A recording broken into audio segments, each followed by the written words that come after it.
Close your eyes for a second. You can still hear it, can't you? The sound of a hand digging through a plastic bin full of Lego bricks. That rattling, shifting, clattering ocean of color.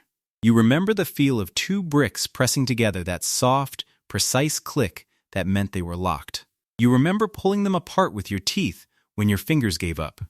And you remember the pain. Bare feet, a dark hallway, a single brick waiting on the carpet like a landmine. Millions of childhoods were built one brick at a time.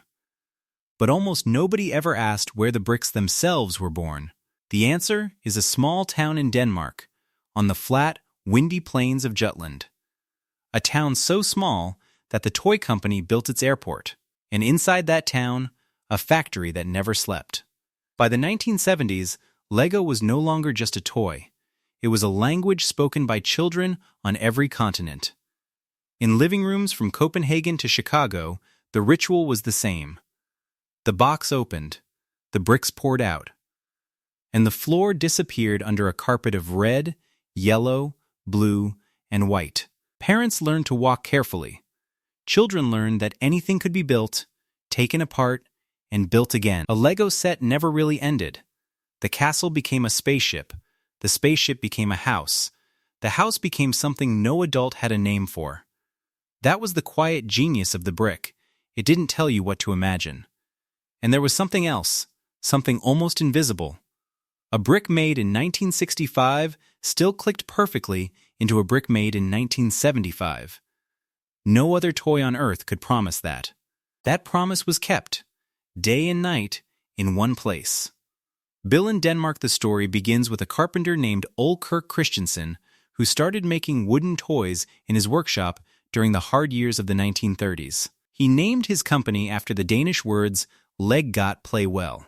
In 1960, a fire tore through the warehouse where the wooden toys were stored. The family made a decision that would change everything. From that day on, Lego would be plastic. And by the 1970s, that decision had turned a village workshop into one of the most precise factories in Europe. From the outside, the Billund plant looked calm. Low buildings, clean lines, the flat Danish landscape stretching in every direction. But inside, the air hummed with a sound that never stopped. Rows upon rows of injection molding machines running 24 hours a day, 7 days a week. The raw material arrived as plastic granulate, tiny beads of ABS plastic, hard and glossy, stored in towering silos. Pipes carried the granulate through the ceiling like the veins of the building. Inside each machine, the beads were melted at around 230 degrees Celsius. The liquid plastic was forced under enormous pressure into steel molds. And this is where the real secret lived. The molds. Each one was a block of hardened steel, machined to tolerances of a few thousandths of a millimeter, finer than a human hair, finer than most aerospace parts of the era. Because that satisfying, perfect click was not luck. It was engineering. Too loose, and the bricks would fall apart. Too tight, and a child's fingers could never separate them. The molds cost more than a family house, and the company guarded them like treasure. Worn-out molds were not thrown away. For years, many were buried in the foundations of new buildings, so no competitor could ever dig one up and copy it. Every 10 seconds or so, a machine opened, and a fresh batch of bricks dropped into a waiting bin, still warm.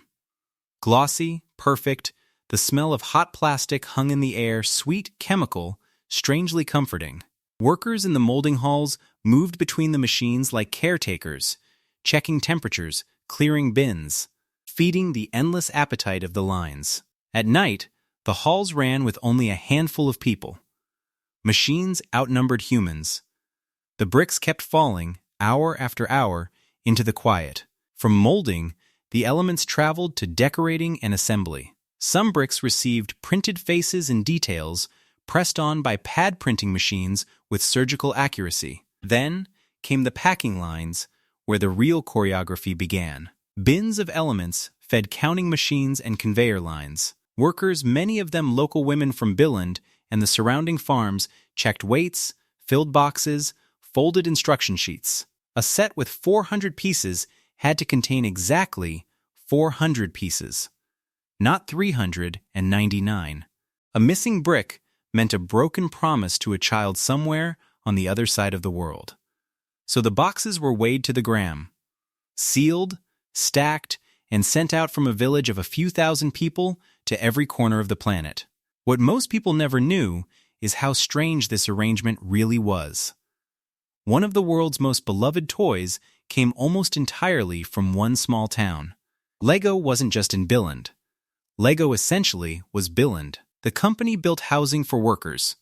It built the airport in 1964 so that executives and cargo could reach this remote corner of Jutland.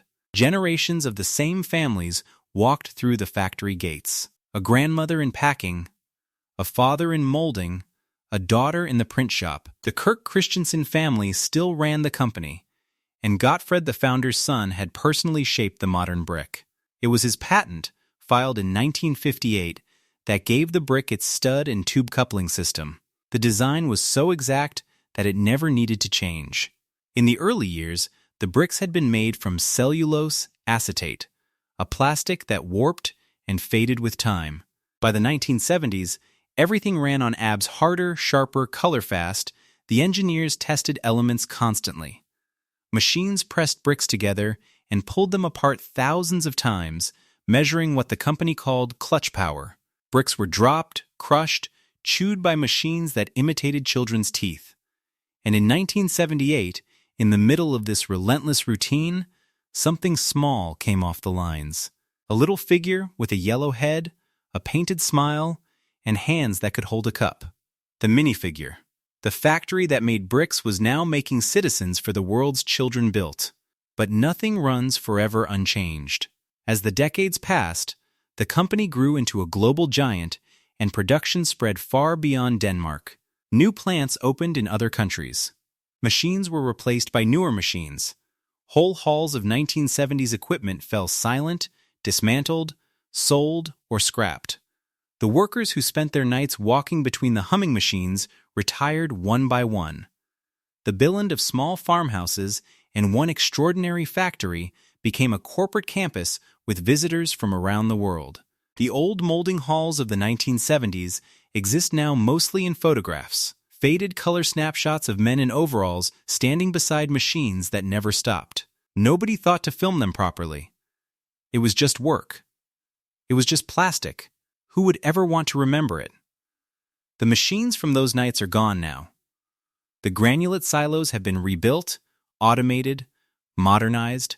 The people who kept the lines running through the dark hours are old now or gone, but their work is still here. Open any old box in any attic in the world. The bricks inside still click. A brick molded on a night shift in Billund in 1974 will still lock perfectly onto a brick made this morning. The hands that packed it are forgotten. The machine that shaped it was melted down decades ago. But the promise survived. Somewhere tonight, a child is pressing two bricks together in the dark. That soft, precise click.